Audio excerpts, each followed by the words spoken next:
kita kan udah berjalan 2 sampai 3 bulan nih sejak 2022 nih.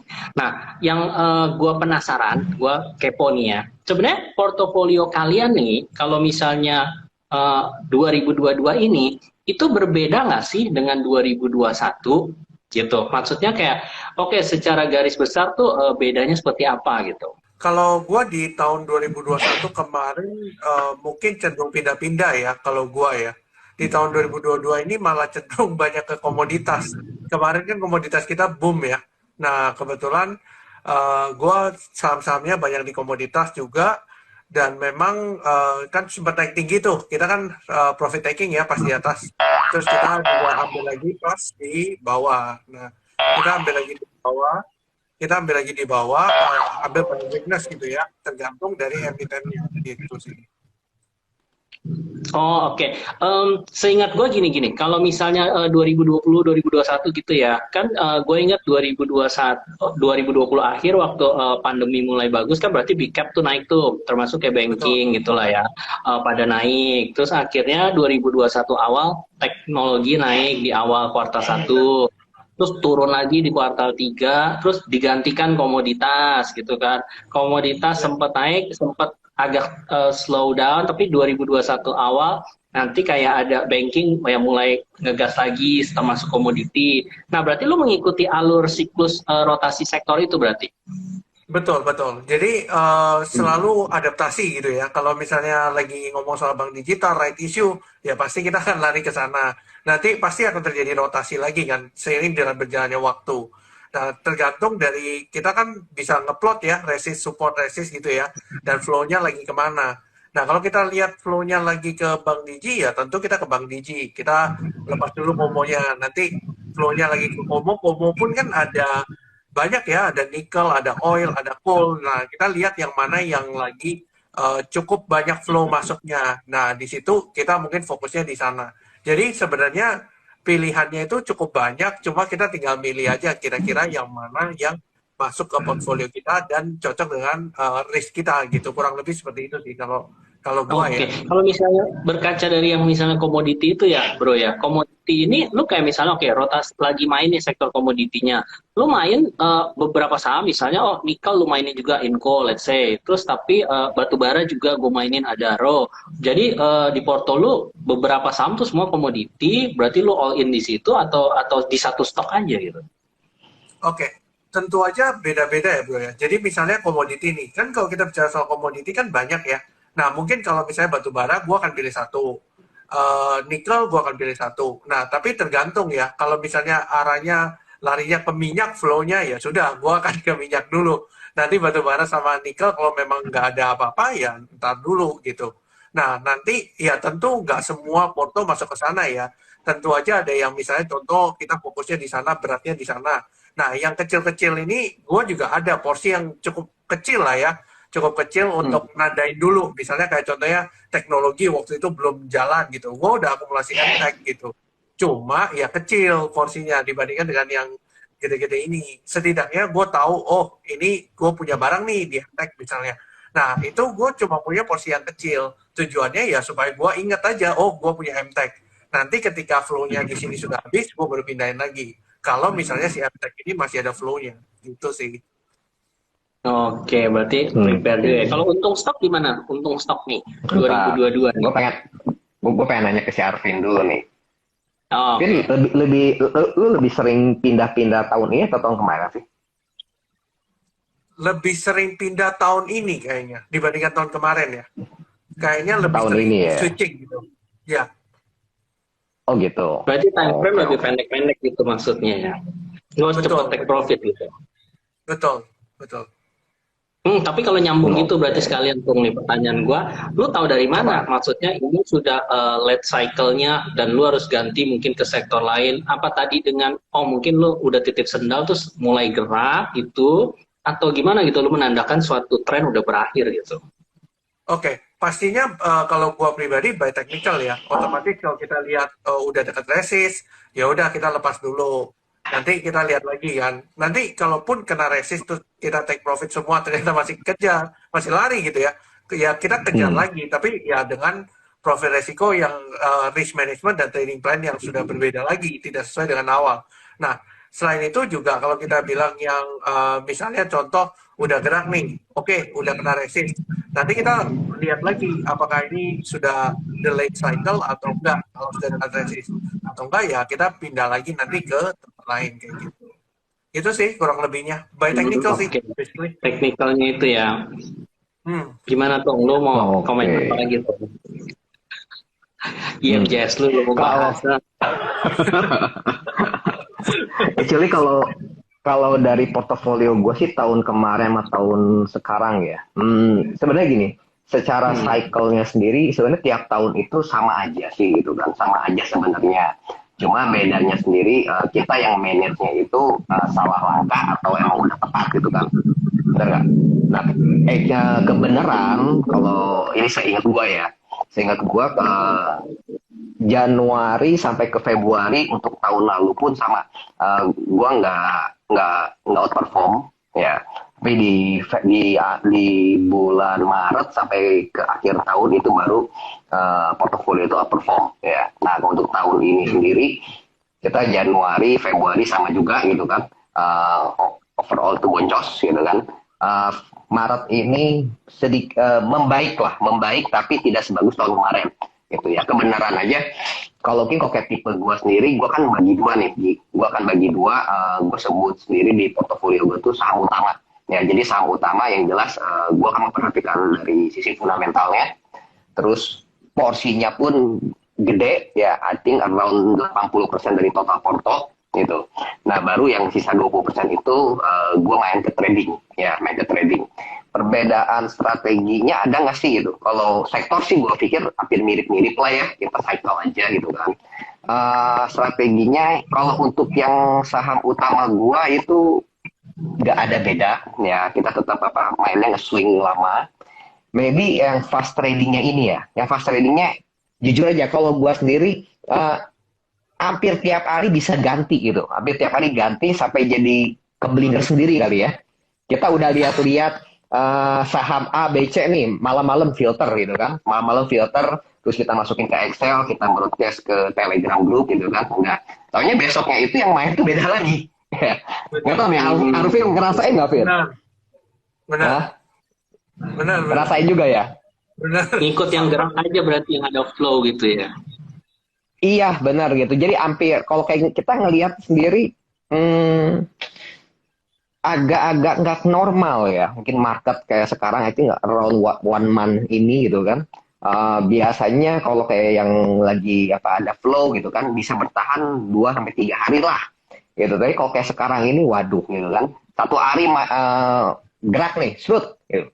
Besok tuh belum tentu. Ya, besok tuh belum tentu. Bisa tiba-tiba tuh ngilang gitu kan. Bisa tiba-tiba ngilang ya. Ya kayak begitu keadaan pasarnya gitu. Agak keblinger di fast tradingnya, ya. Tapi kalau yang di swing tradingnya, I think sama aja lah gitu. Beda sahamnya doang. Jadi tahun kemarin itu saham utama gua tahun kemarin itu yang pertama itu MCAS, kemudian di tengah jalan nemuin MTDL. Seperti itu. Nah, kalau buat tahun ini beda ya sahamnya gitu. Saham utama gue tuh INJS gitu kan. Terus yang kedua itu Antam sama Page itu masuk juga ke Stopik gitu. Maybe di kuartal kedua akan kita ganti lah. Awalnya mungkin lu agak underperform gitu misalnya kan lu bilang, ya mungkin karena tadi pemilihannya apakah itu karena rata-rata lu kan kayak small mid cap tuh. Nah, padahal kan yang bergerak tuh mungkin kayak perbankan kan berarti big cap, yang Astra aja even mulai naik. Nah, apa lu nggak mempertimbangkan untuk masukin sebagian big cap gitu di porto lu? Kenapa gitu? Kebenaran kalau gue pribadi kagak ya. Jadi kalau kayak big cap, especially kayak BRI gitu kan, gue ya punya ya, cuma ya memang buat porsi nabung aja, gitu. Porsi nabung bukan porsi trading, kayak gitu Ki. Kalau gue gitu. Lebih gede porsi nabung apa porsi trading? Biasa orang kan ada yang kayak core portofolio ini justru yang BRI, BCA gitu kan, tradingannya yang paling kecil-kecil 20%, 80% kan, yang big cap. Kebenaran gue tipenya agresif Gi. Jadi Hmm, ya pasti yang posit trading itu jauh lebih gede. Seperti itu. gitu ya. Oke, Iya, oke. sebenarnya bukannya kita agresif itu nggak ada maksud ya, gitu toh. Jadi kayak misalkan kita beli BRI, gue bisa tiap bulan lah gue nabung gitu kan, mau berapa lot gitu kan. Kenapa sih nggak langsung dicepukin gede gitu? Karena tujuan gue sendiri memang itu buat nanti hari tua lu dapetin dividen gitu kan. Nah kalau gue langsung chip in gede, kok gitu beli ya, oh BRI ini bagus nih gitu kan. Gue beli gede gitu kan, ya gue akan tergiur dengan apa, waduh udah naik 10%, gue pengen jualan gitu. Tapi karena gue yang chip innya apa, man by man gitu, dengan nggak kerasa, ya gue jadi lupa sendiri. Ya itu tujuan gue juga sih gitu. Gue tuh ngakalin diri gue seperti itu. Ya. Oh, biar dipaksa konsisten ya. Oke, kalau Bro Arvin sendiri sebenarnya lu kayak berpikir big cap itu bisa di tradingin nggak sih gitu? Kalau lu kan trader banget nih misalnya. Ya, oke. Kalau kita bilang big cap ya tentu bisa ya. Kalau ada flow asing, kalau big cap kan banyak kan ikut flow asing ya. Kalau flow asingnya masuk ya otomatis big cap kan jalan. Ya memang kita bisa lihat ya, asing tuh masuk ke Indonesia luar biasa gitu ya. Eh, Terakhir Hmm. hari ini gue pantau tuh 1 triliun net inflow asingnya. Dan masuknya Iya. ya ke saham yang agak lagging.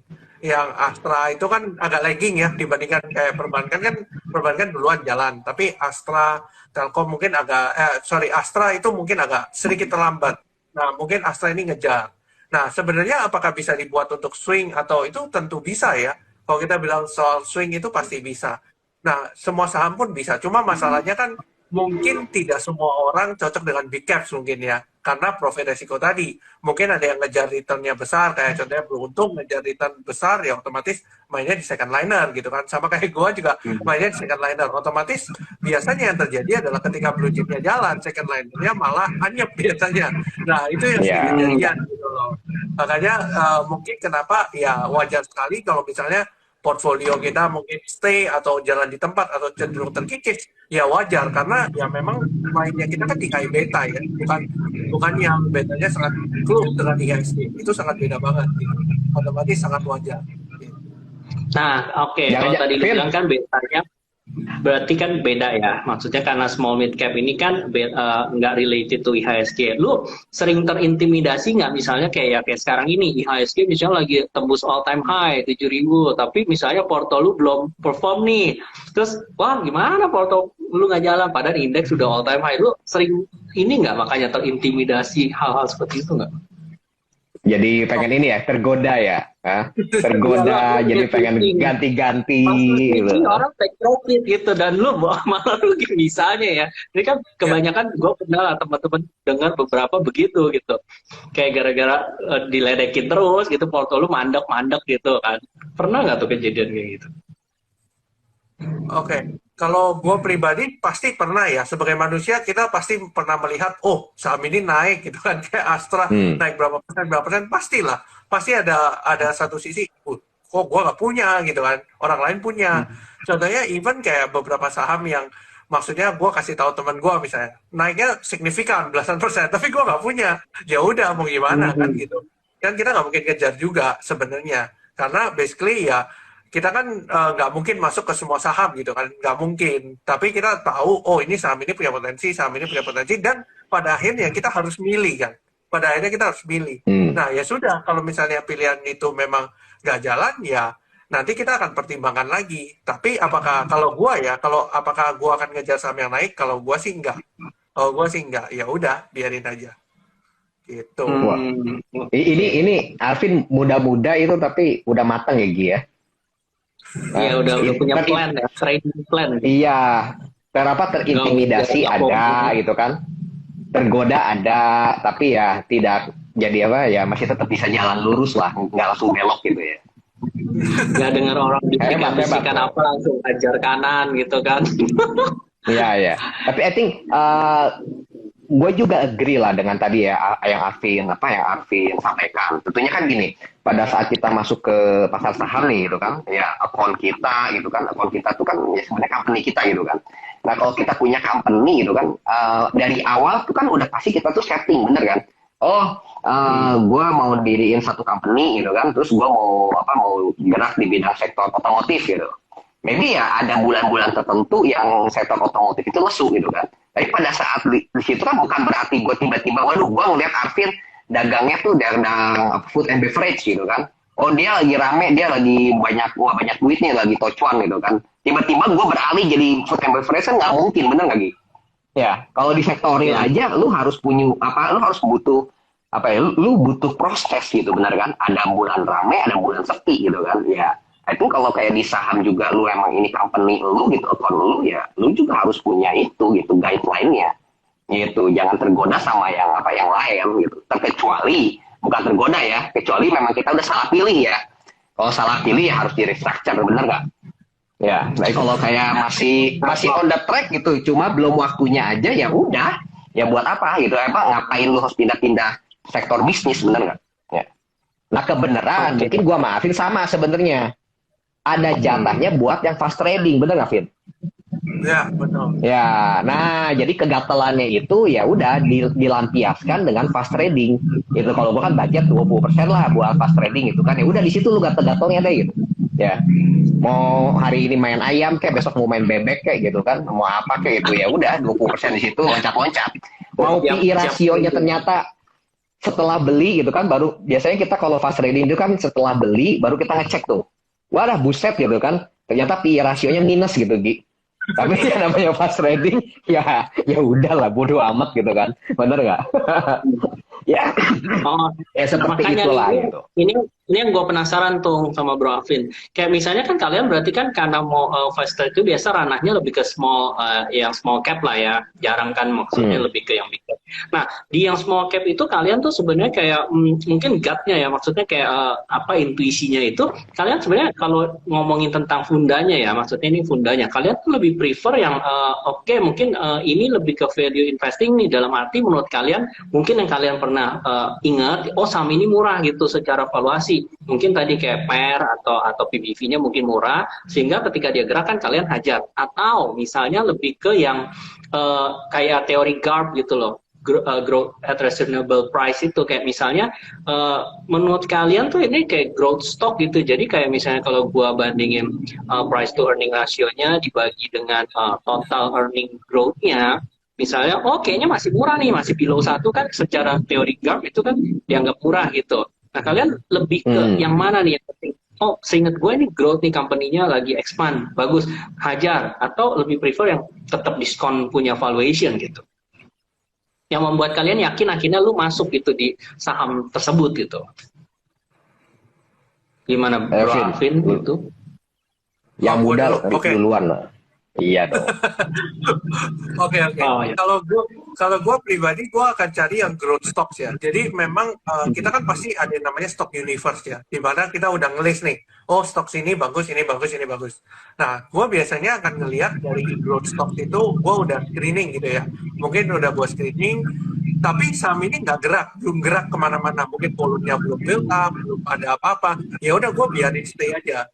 Biasanya kenapa gue ngelakuin itu karena memang belum ada interest kan di pasar mengenai saham ini. Cuma gue udah realize kalau saham ini bagus. Nah, nanti ketika volumenya udah build up, gue biasa udah pasang alarm bro. Ya basically by technical lah. Basically by technical ya udah. Misalnya break kasih alarm. Nanti gue baru lihat lagi. Volumenya gimana? Build upnya gimana? Apakah volumenya itu udah build up berapa kali lipat lebih besar daripada average volume sebelumnya. Nah, dari situ gue baru lihat, gue akan cari retrace-nya aja. Setelah itu, retrace-nya mungkin bisa di intraday, nanti gue akan lihat support resistnya di berapa. Pasti gue udah gambarin itu bro, support resistnya. Cuma nanti keputusan untuk ngambil keputusan itu berdasarkan dari flow itu. Ketika flow masuk, berarti kan ada uang yang masuk. Otomatis uang siapa yang masuk, nanti keluarnya ketika dia retrace volumenya gimana, kan itu by technical lagi ya. Ketika naik dengan volume, turunnya ternyata tidak ada volume, berarti orangnya kan masih di dalam, ibaratnya kan gitu secara kasarnya. Meskipun kita belum lihat ya siapa yang ngambil atau siapa yang keluar, tapi kita tahu ada volume yang masuk, keluarnya sedikit. Nah, dari situ berarti kita yakin pergerakan harganya itu ya on average ya di sekitar candle itulah gitu. Ya sudah, kita akan masuk di candle itu. Udah, itu aja sih. Jadi nggak beli kucing dalam karung ya. Jadi lu nungguin trennya benar-benar tren dulu, baru lu ngikut ya trennya, gerakannya gitu kan. Kalau untung stok gimana nih? Untung stok biasa hajar pas di pucuk atau di mana? Hmm. Gue, Lu kan makan di gua sih pucuk tuh, Bos. rata-rata, ya, Jagoan. gua rata-rata sih biasanya masuk tuh pada saat ini ya, pada saat volumenya udah kebentuk di pasar ya. Pasarnya ya udah apa, Hmm. ada di pasar ada volume gitu kan.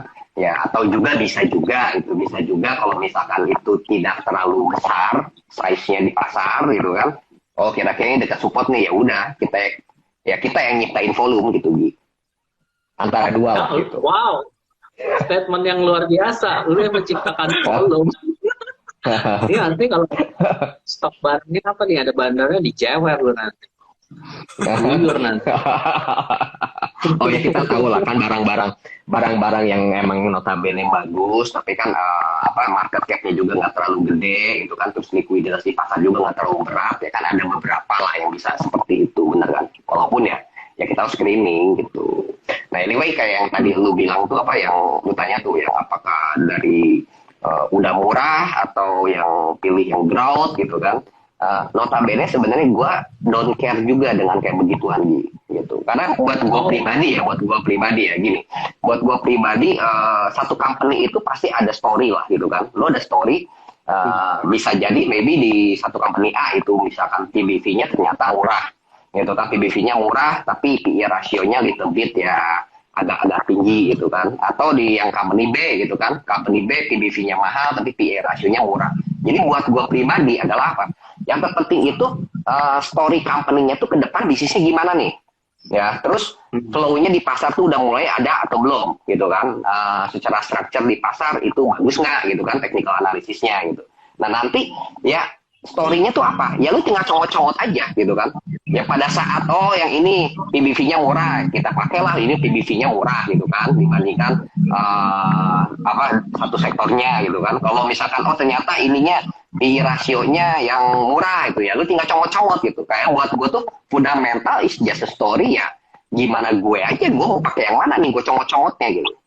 Tapi yang terpenting ya lu ada flow. Nah, balik lagi, kalau ada flow ya pasti ada story behind the company-nya tuh apa, bener kan? Gitu. Yang paling susah tuh sebenarnya itu. Sometimes kita nggak nemuin nih, gitu kan? Kita nggak nemuin story-nya apa, kita googling kita nge-googling gitu kan, kita cari data-data, ternyata nggak ada yang langsung directly nyeritain tentang itu. Nah, itu yang agak susah gitu kan. Kita harus ya main puzzle lagi gitu. Oh, ini geraknya bidang ini, oh ininya gini gitu. Nah, itu yang mungkin yang lebih susah ya gitu. Tapi itu pun kalau dipakai kalau buat saham utama gua, Gi. Kalau buat saham sampingan yang trading ya I think I don't care juga sih.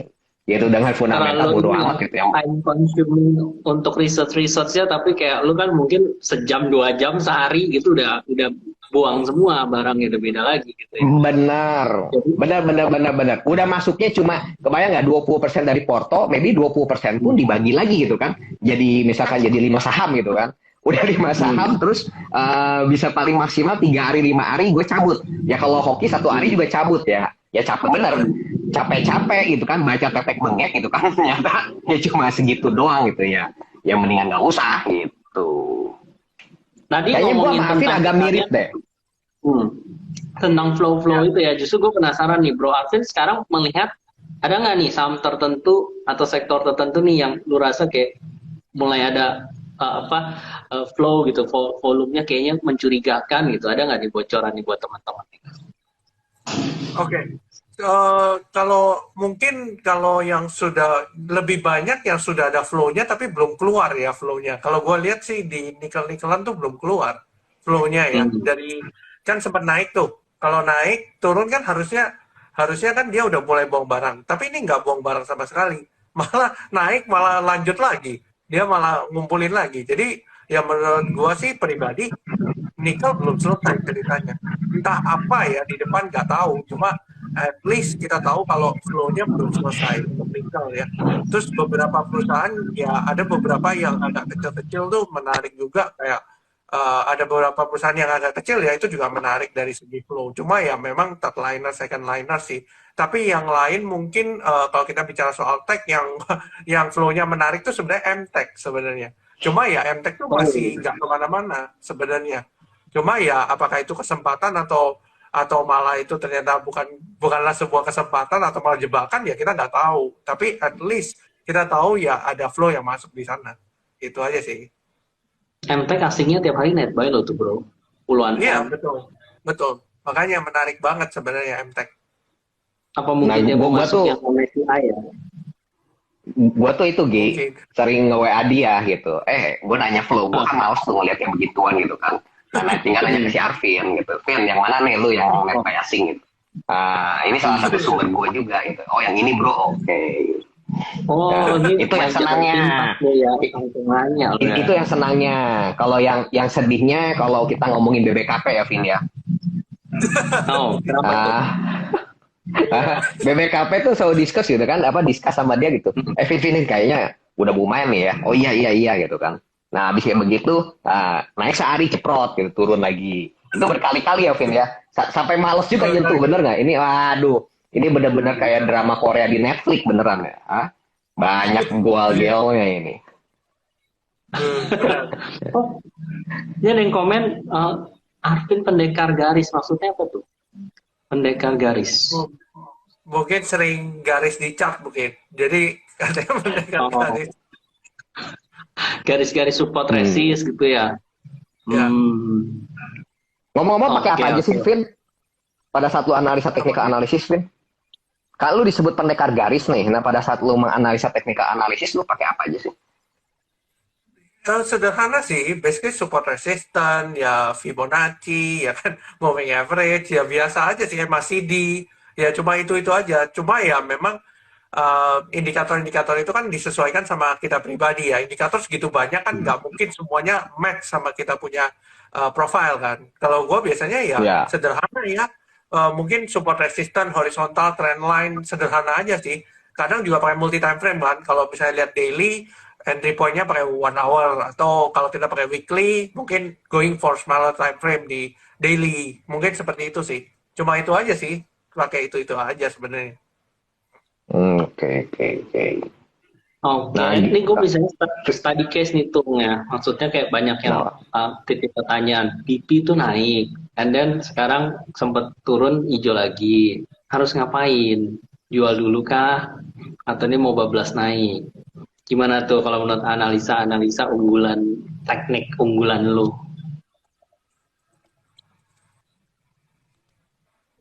BP. Ini kalau gua ngelihat dari formasinya ini 1, 2, 3, 4. Dia kan 4 hari rally terus 2 hari kebentuk minor correction. Hari ini dia ngebalik lagi naik ya. Balik naik berarti ya kemungkinan besar sih besok sih masih bisa lanjut nih. Gitu. Kita bisa lanjut, cuma lu tinggal batasi aja resiko lu. Kalau di bawah ngebreak 79 ya oke, di situ ya lu buang aja. Gitu. Kalau menurut gua sih kayaknya besok masih bakal main. Seperti itu. Kalau Bro Alvin, gue jadi penasaran dengan barang-barang yang bisa gocap atau mendekati gocap ya. Lu pantau nggak sih? Pantau. Terutama beberapa saham yang contohnya misalnya buka tutup gitu ya. Biasanya kan ada yang buka tutup. Nah itu biasa gue pantau tuh. Entah ada apa kan kita nggak tahu ya. Cuma volumenya kan pasti kalau buka tutup begitu pasti ada build up kan. Nah biasanya gue akan ngecek di ini juga, ngecek di volume otomatis sama flow tadi, broker summary. Gue akan cek itu siapa yang ngambilin sih sebenarnya gitu kan. Nah, kalau biasanya siapa yang ngambilin, gue akan cek berapa hari ke belakang apakah ada track record seperti itu juga gitu. Nah, biasanya gue pantau, tapi masalahnya kan kalau dekat gocap tuh sangat riskan ya, sangat riskan banget kan. Biasanya gue pantau, tapi gue masuknya entar biasanya. Masuknya mungkin di 56, 55. Kenapa? Karena kalau ARD pun nggak sampai gocap. At least gue bisa keluar gitu. Kalau misalnya what happen ya, misalnya apa yang terjadi, ya udah gue bisa buang kiri. Sementara itu begitu, gitu sih. Oh, tuh ada langsung ada yang nyaut tuh. Dewa nih buka tutup gimana ya? Oke. Ya. Jadi Dewa itu salah satu saham yang sudah gue pantau beberapa hari ini. Cuma gue belum memutuskan untuk masuk sama sekali karena gue mau lihat beberapa hari ke depan apa yang terjadi. Gitu sih. Dewa kemarin agak-agak lama ya?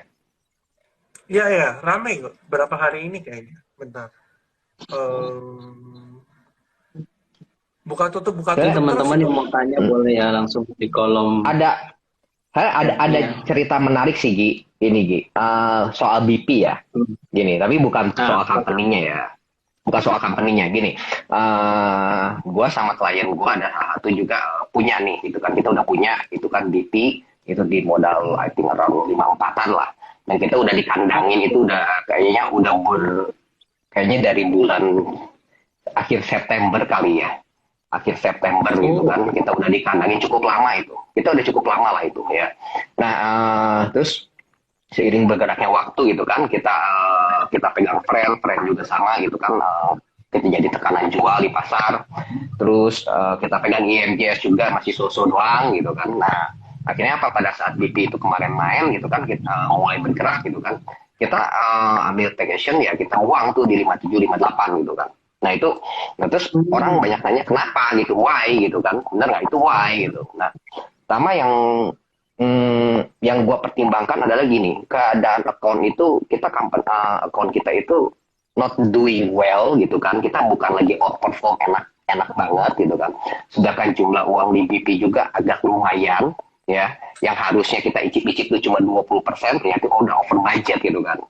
Itu. Nah, jadinya Hmm. ya oke, kita posisinya jual ya. Tujuannya apa sih gitu kan? Bukannya gue nggak mau cuan gitu kan. Bukannya gue nggak mau cuan. Pertama, kita ngelangsingin dulu jumlah portofolio gitu kan. Terus yang kedua juga kita dapetin uang apa? Uangnya cukup lumayan gitu. Ya uangnya cukup lumayan buat apa? Nge-support saham-saham utama kita. Gitu, buat nge-support Fresh money saham-saham lah, utama cari kita. fresh money gitu ya. Iya, gitu. Nah, maybe kenapa sih bisa kita ngelakuin kayak begitu gitu kan? Kita punya pertimbangannya sendiri.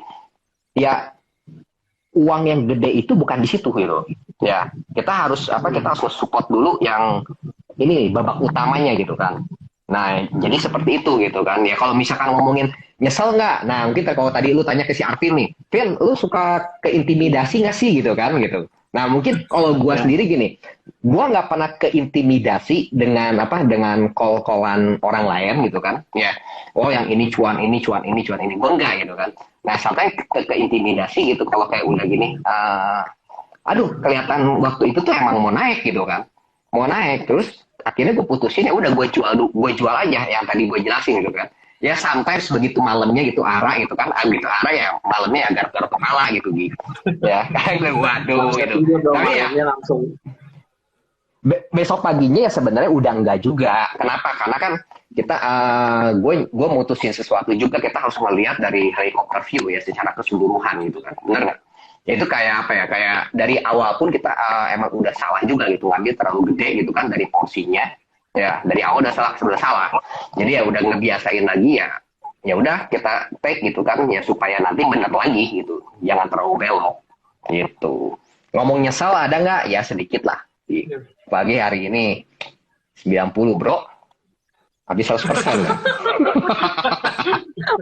Orang lagi let the profit run, lu udah gigit jari lo.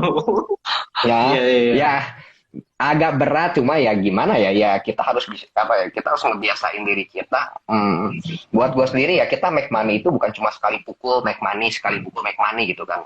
Ya kita ngarepin sendiri ya apa yang emang bener-bener lu proper gitu ya, supaya apa tiap tahun ya bisa bener gitu kan, bisa cuan terus gitu. Kalau misalkan kita nggak Ya, proper pun, kita nggak usah ngomong naik lah ya. Kalau naik tuh semuanya lu nggak proper pun nggak jadi masalah. Bener nggak? Kalau semuanya naik, lu masa bodoh cap cip cup, lu mau beli 100 saham pun, kalau 100 saham itu naik, itu nggak akan pernah jadi problem. Tapi ya bisnis nggak seperti itu, bener kan? Ada pasti kita tuh apa naik turunnya gini kan. Nah pada saat keadaan kita marketnya emang lagi jelek gitu kan. Nah itu jadi problem utama, bener nggak? Itu sih Gi, yang gua mention ya gitu. Ya. Ya tuh, kalau tapi tanya lagi ya jangan tanya lagi ya. Kalau Bibi gimana ya agak lumayan sih. Sakit-sakit juga sih. jadi pertanyaan gue gini nih, lu lebih prefer rugi sekecil-kecilnya apa untung segede-gedenya gitu? Maksudnya dalam memilih suatu saham gitu. Maksudnya lu lebih menjaga yang mana gitu?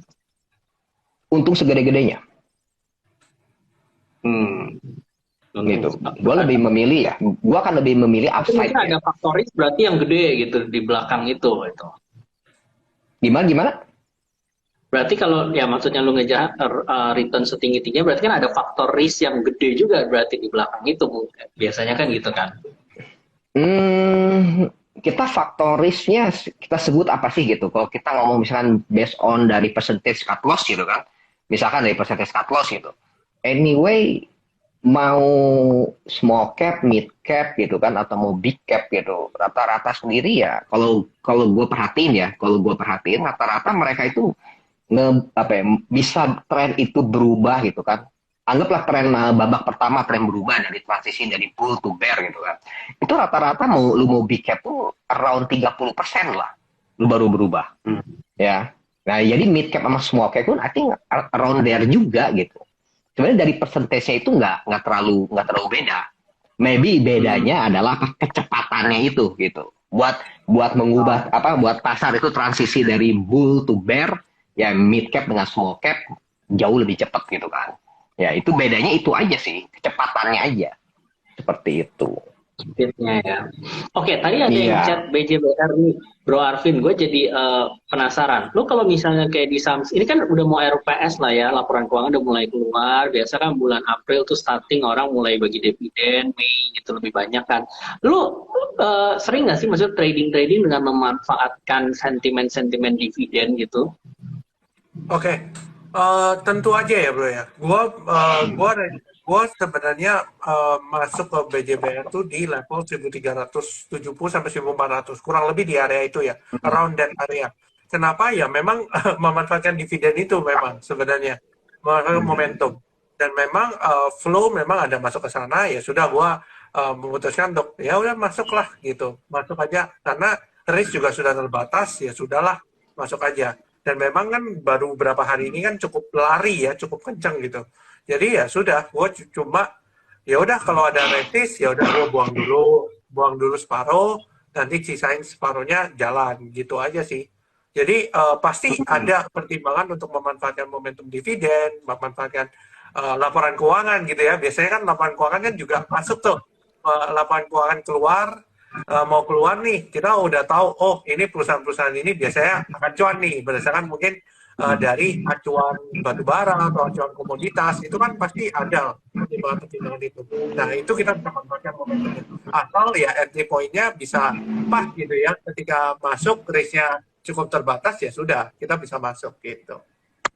Tapi kalau berdasarkan pengalaman lu ya nih bro ya, kayak lebih cuan maksudnya buat tungguin dapetin dividennya gitu kan lewat cum date-nya, atau sebenarnya enggak sih, gue jual aja sebelum dia cum date gitu, udah kabur aja gitu. Ini tahu arahnya pasti ngomong MPMX ini. Iya nggak lo? Kalau udah ngomong dividen, MPMX judulnya ini ya, Honda Scoopy lu nanti ya. Tapi kan gue nanya, makanya lu mendingan nunggu apa tidak gitu tradingin doang ya kan? Gimana tuh? Oke. Kalau gue pribadi, gue akan tradingin aja sih, basically ya by momentum aja. Ya udah sebelum dividen biasa gue sudah keluar biasanya ya. Biasanya tergantung dari ya kita lihat dari dividennya berapa besar. Kalau biasanya kan dividen besar kan diikutin dengan ARB kan berikutnya. Biasanya kan begitu. Kalau dividennya terlalu besar, kalau kita bilang secara yield ya besar ya pasti besoknya most likely dia akan ARB. Jadi ya udah kalau gua sih mending gua bungkus, nanti gua lihat lagi. Gitu aja sih. Oke. Kalau Tung gimana Tung? Lu pernah dapat pengalaman dapat dividen terbesar tuh dari saham apa Tung? Nggak pernah lagi. Ya cuma satu BRI doang itu ada, cuma satu BRI doang. Iya karena dan itu pun karena bukan gua trading, ya bukan gua trading ya emang gua beli ya udah gua simpenin gitu. Tapi kalau kayak buat ngejar-ngejar, oh ini mau cum date dividen, ya masuk oke lah gitu. Pernah lah gua lupa, tapi yang jelas nggak pernah gua hold lah.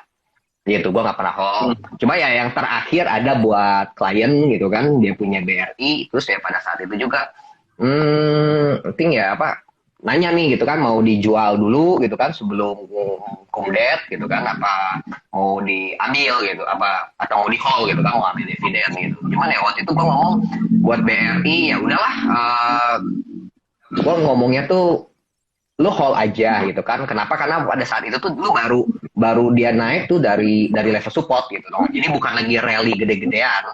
Dia habis turun baru ngembal lagi. I think lu mau nge-gap down setelah kumdet juga nggak akan terlalu jauh amat lah gitu kan. Lu dapetin udah gitu juga. Yang kedua, lu mau jual BRI itu mau masuk kemana dulu gitu. Ya masuk kemana? Karena saham sektor-sektor yang lain juga lagi buat puyeng kepala gitu kan. Ya ngapain juga, ya udah gitu ya. Puji Tuhannya setelah lu kumdet, jebrot turun, dan itu kan langsung pes naik lagi ya. Kalau enggak gue dimaki Gi. Kalau dia turun terus nanti gue dimaki ya. Untungnya itu pes lagi. Oke, nah ini kan Bro Arvin ya, ini kita lanjut lagi nih. Gua kan, lu tau lah, lagi hype kita mau IPO Goto gitu kan. Nah sebenarnya lu gimana kalau saham-saham IPO itu lu tipe yang ikut pesan atau lu mungkin cuman trade di awal-awal? Biasanya kan awal-awal tuh apalagi yang size-nya kecil ya, itu kan berapa hari awal tuh bisa rally terus ya gimana gitu. Lu pernah nggak pengalaman di saham-saham IPO? Oke, Ini Goto, ya bro, gimana bro? Gi, Goto tuh gede loh. Gimana lu mau berlari-lari kayak begini? Ya Lima makanya besar ini loh. gimana nih untuk mensikapi saham-saham IPO nih? Oke, kalau gue pribadi, gue ikut sama IPO ya beberapa kali gue ikut gitu ya, sama-sama IPO gue ikut. Cuma ya memang kalau memilih sama IPO itu kan ya tergantung dari beberapa pertimbangan, beberapa faktor. Mungkin kita lihat prospektusnya oke, kita lihat ininya oke, baru kita masuk. Nah, tapi kalau gue sih beberapa kali gue ikut sama IPO, tapi biasanya gue ikut sama IPO adalah saham IPO yang size-nya kecil. Seperti yang Bro Untung bilang tadi, kalau size-nya gede biasanya larinya nggak kencang. Ibaratnya ya perusahaannya gede banget kan. Kalau kita bilang perusahaan IPO yang gede biasanya larinya nggak bakal fantastis. Nah kalau kita lihat dari beberapa minggu terakhir gitu ya, yang IPO yang kecil-kecil tuh kan naiknya gila-gilaan kan. Ya karena mereka size-nya kecil aja gitu. Jadi makanya ya mereka kenceng aja larinya. Nah kalau IPO ya ada beberapa yang gua ikutin ya lumayan. Kalau kita bilang ADMR kan gila ya, dari harga 100 bisa sampai 2000 luar biasa. Ya tapi bisa nggak kita hold dari 100 sampai 2000? I don't think so gitu. Kalau kecuali orang yang memang masukin di portonya yang nggak dilihat-lihat, nggak gatel untuk take profit, mungkin akan berbeda cerita. Cuma kalau gua pribadi, gua aja jualnya waktu itu pas sideways di pertama itu, karena memikirkannya kan gini, ketika udah naik sekencang itu, wah kalau di swing ke bawah kan lumayan gitu kan. Nah ya udah, gue akan jual di titik itu. Ternyata kan masih naik lagi, ya itu biasa dan wajar gitu. Nanti apakah kita mau ngejar ya kita lihat konsolidasinya, kalau break ya sudah masuk. Gitu. Itu aja sih. Oke. Kalau misalnya contoh ya, masih lanjut nih ADMR kan karena orang juga lumayan hype. Dia pas retrace gitu, misalnya retrace sampai kapan, baru lu berpikir untuk misalnya masuk lagi. Berarti kan kalau masuknya dia masih di atas, berarti kan boleh dikatakan uptrend dong, gitu kan? Betul. Jadi kalau retrace itu kan banyak model ya. Kalau kita based on technical, mungkin kemarin kalau nggak salah ADMR itu ada bullish pattern yang cukup besar pada saat konsolidasi itu. Kalau nggak salah ya, itu ada bullish pattern Ya, yang betul, break, betul. itu sebenarnya entry point tuh untuk masuk sebenarnya. Ada berapa kali kok? Kalau nggak salah ada 2 kali. Ada 2 kali chance untuk masuk sebenarnya. Cuma ya tergantung dari teman-teman, dari gimana, stop lossnya gimana, itu kan tergantung teman-teman dan profit resikonya seperti apa. Dan itu sebenarnya kelihatan kok ketika dia break bullish pattern, volumenya besar ya, itu time to buy sebenarnya. Oke. Nah, kalau misalnya sekarang jadi lu kayak boleh di-share ke teman-teman nggak, misalnya apa sih teknik unggulan lu gitu, maksudnya kayak satu yang lu paling selalu pakai pola itu dan ternyata itu paling cun gitu, paling berhasil gitu, tingkat success rate-nya paling tinggi gitu. Gue ya. Pola apa gitu yang terbentuk di sebuah saham? Kalau gua itu paling favorit dari polanya itu pola flag bullish. Itu. Jadi flag bullish itu pola pattern favorit gua. Ya, itu pertama. Nah, terus yang kedua sendiri nanti kalau ternyata dari patternnya itu, dari siklusnya itu kebentuk Elliott wave secara sempurna. gitu. Tapi memang jarang ya, gitu. Memang jarang. Oh, oke. Ya, jadi kalau dua kebentuk itu, ya gue jauh lebih lebih apa? Lebih agresif lagi. Iya, kalau gua ngomong lebih agresif lagi. Kenapa? Dasarnya kan emang agresif, bener nggak? Gitu. Jadi lebih agresif lagi. Ya, flag bullies Jadi dengan ya bisa, Elliott Wave ya. oh gagal besok langsung ini ya, langsung gembel jadi langsung. Enggak dong. Kan lu kan ada stop loss. Bener nggak? Loh, iya bener kan? Loh, Stop loss manual ya, yang gembel itu kan, stop hah? loss manual. Iya, stop loss. Ya kita ada batasan resikonya, bener kan? Ada batasan resikonya. Yang kok anyway kayak ngomong wah jadi gembel gitu kan. Rata-rata yang jadi gembel itu kan sebenarnya karena lu sendiri nggak ada nggak pernah mau. Aduh kalau rugi itu cut loss, bener nggak? Ya, sepertinya tuh kalau Ya. ngelakuin cut loss itu tuh seperti tercela, seperti manusia yang penuh dosa gitu kan, bener kan gitu kan? Ya gue nggak ngerti lah gitu kan, atau cut loss itu adalah haram hukumnya gitu kan, gue nggak ngerti lah gitu kan. Tapi yang jelas ya kalau kita memang bukan apa ya, kalau perusahaan itu nggak apa ya, memang gue masuk buat trading ya gue harus siap dengan level stop loss gitu kan ya, salah ya gue cut loss gitu kan. Kenapa disebut kita stop loss gitu kan, bener nggak? Loss itu nggak enak, bener nggak? Makanya harus di stop, bener kan? Nah kenapa lu sebut stop loss? Nggak ada namanya stop profit loh, bener nggak? Nyadar Iya, nggak? iya. Nggak ada namanya stop profit, bener kan? Stop loss, loss itu nggak enak, makanya harus di stop. Itu. Ya, kalau menurut gue ya Oke. nggak mungkin lah kita bakal jadi ngemper gitu, bener nggak? Ya kecuali sama lu emang kagak di atas kalau salah, seperti itu. Oke, Ya, kalau tadi untung bullish flag pattern itu Bro Arvin sama nggak nih? Apa pola atau chart unggulannya gitu di saham gitu? Oke, kalau gue bullish flag, gue juga suka. Gue juga suka bullish pennant juga. Itu juga one of the pattern yang very good juga. Sama cup and handle ya. Tiga ini mungkin gue sangat tertarik dengan tiga chart pattern ini. Kalau biasanya muncul mungkin di time frame kecil atau time frame gede, ya. Tapi tetap ya, meskipun ada pola itu, kita harus perhatiin volume juga ya. Kan kalau kita lihat volumenya oke gitu ya, cup and handle naik turun itu kan kita harus liatin juga kan, itu benar valid cup and agree, handle agree. apa bukan, itu kan kita harus perhatiin juga. Biasanya orang salahnya adalah dia ngelihat pola cup and handle tapi ternyata volumenya nggak build up seperti cup and handle gitu kan, yang mana ternyata Ya, breakdown. Nah itu sih yang jadi problem sih gitu. Tadi lu bilang kan kayak agree. volumenya lu lihat udah naik berapa gitu ya dari rata-rata. Nih lu patokan lu berapa? Apakah naik 2 kali dari volume average let's say sebulan terakhir atau gimana tuh? Oke, kalau gue biasanya minimal ya 2 kali lah, minimal 2 kali sampai 3 kali ya. Kalau bisa 3 kali ya bagus banget gitu. Nah, kalau cup and handle itu kan jelas ya, ketika dia naik terus turun itu kan volumenya juga melandai. Nanti ketika dia sudah mendekati resisten, nanti ada volume besar lagi, terus turun lagi kan balik lagi turun lagi terus baru naik, itu gede lagi volumenya. Nah, itu sebenarnya prinsipnya. Nah, kalau udah cup and handle begitu, ya udah kalau break dengan volume ya sudah, itu confirm cup and handle. Itu. Oh, justru pas break itulah, Mat, lu baru bener firm masuk gitu ya. Betul, betul. Soalnya kan kadang Antara itu atau mungkin ambil time frame yang lebih kecil ya, ngelihat support resist minornya ya masuk di situ. oke, gue sering kali kan ketemu orang kayak gini bro, dia udah modelnya melengkung gitu ya, terus mulai turun kan, tuh dia nebak, ini cup and handle nih, bakal kejadian nih, ini cup and handle, handle ini belum jadi setengah gitu, dia langsung nebak ini, langsung dibeli gitu kan, nah itu kan risiko banget ya, bener nggak? Belum Jadi polanya kan actually, bisa ngasal. gini, actually ya Gi ya, actually gini, benar kalau kita ngomong pattern chart gitu, pattern chart biasanya kan kita habis nge-breakout baru masuk, habis nge-breakout baru masuk gitu kan.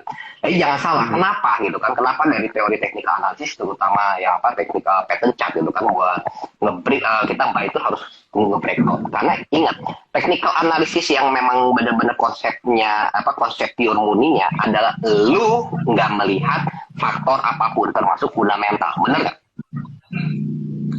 Ya kan? Maka dari itu, kita harus nunggu breakout. Nah, tapi kalau misalnya kita tipe hybrid, gitu kan, tipe hybrid, sebenarnya kita tipe hybrid yang entry kita bisa pakai technical analysis, terus fundamental pun kita lihat gitu kan, fundamental baik dari emitennya, dari sektoralnya, benar kan. Nah sebenarnya kalau kita bisa ngegabungin itu, kita juga nambah chance, boleh yang kata lu bahwa ini cup, ini handle-nya baru segini, oke kita asumsikan ini gebrik gitu kan. Nah kekosongannya ini itu diisi oleh apa ya, analisa fundamental gitu kan, yang kemungkinan besar probability-nya ya harusnya ini jalan loh gitu. Enaknya hybrid seperti itu. Kekosongan hati lu diisi dengan fundamental atau apa? Nah kalau duitnya gede gue pasti pakai fundamental ya.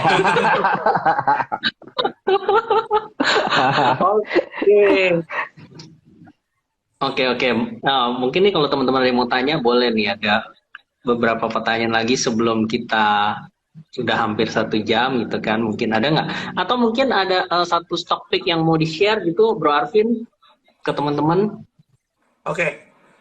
Kalau mungkin gue lagi ngeliatin SCMA ya. Kalau gue ya, gue lagi ngeliatin SCMA kayaknya menarik gitu ya. Kalau gue lihat SCMA ini menarik ya, mungkin teman-teman bisa cek ya. SCMA itu kemarin sempat breakout terus retest ini. Jadi ketika retest ya kita bisa manfaatkan untuk masuk kan, untuk buy on weakness sebenarnya. Nah kemarin mungkin ada orang-orang yang mungkin ngejar gitu ya, pas naik-naiknya dikejar. Padahal sebenarnya nggak perlu ngejar. Nanti juga ada waktunya dia retest ya, sudah kita baru masuk pas retest. Atau juga ketika kita masuk pas retest ya udah, risk kita jauh lebih kecil. Mungkin itu sih untuk sementara gue lagi ngeliatin SCMA ini. Oh, karena dia jadi official yang broadcaster Piala Dunia juga ya. Jadi itu ada kayak sentimen fundamentalnya juga. Kalau tadi di chat ada yang WIRG, WIRG tuh udah dijelasin tuh sama Kodon di saham daily tuh, boleh dicekidot. Nah, kalau Tung, lu ada apa stock pick satu yang mau di-share ke teman-teman? Satu, gue lagi bayar deh, gue kasih deh. Gue kasih loh, kan gue lagi baik. Ini deh, kan tadi kan gue ngomong gue demen kan gue patternnya flag bullish kan, bener nggak? Ya. Flag bullish ini, flag bullish terus sama anggaplah sama broadening wedge itu gue satuin ya. Itu MLIA itu ngebentuk flag bullish, kemudian CEPRO itu ngebentuk flag bullish juga. Ya, The Geek itu broadening wedge ya, terus yang lainnya Penan. Nah, Penan kesukaannya Arvin ya, tapi ini kalau Penannya time frame-nya segede gajah ya, jadi lu bakal ngelihat itu ada Penan kalau lu pakai weekly lah ya, baru lu kelihatan. Itu BBYB pun lagi bullish Penan ya, itu lagi bullish Penan kok. Oke, kalau yang lebih kecil itu Palem ya. Nah itu continuous pattern semua ya, itu continuous pattern ya, tergantung hokinya tuh kapan jalannya gitu itu kapan jalannya ya. Itu yang susah kan, pengennya tuh beli besok misalnya kita beli pagi langsung ceprot naik gitu kan, bener nggak? Pengennya seperti itu, sama gue juga pengennya seperti itu pengennya, makan ya kan bukan kita yang ngendaliin, bener kan, kecuali ya lu punya uang gede gitu kan, gue yang bikin volume ke atas gitu. Kalau Cepro ya jujur gue nggak mampu lah ya, bikin volume buat segede di market nggak mampu lagi gitu. Jadi ya gue masih tetap ikut lah kalau di Cepro ya.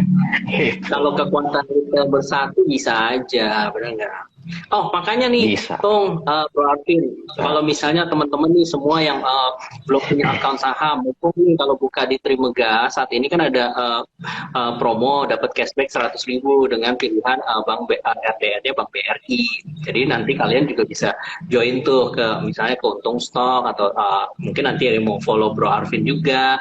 Nah itu bisa tuh pakai ya, buka aja di Trimega, dapat 100.000 dimodalin, udah ikutin suhu-suhu ini semua, dapat stock pick-nya kan, cuan deh ya kan? Tuh Vian itu udah dikodein Vian, paham kan?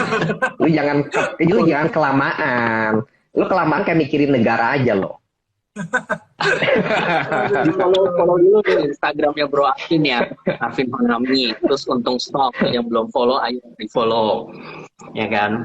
Nanti ada stock pick menarik juga ya, biasanya yang gue liatin kan ada tuh mereka share juga, jadi ya semoga itu jadi inilah jadi contekan gitu kan buat teman-teman.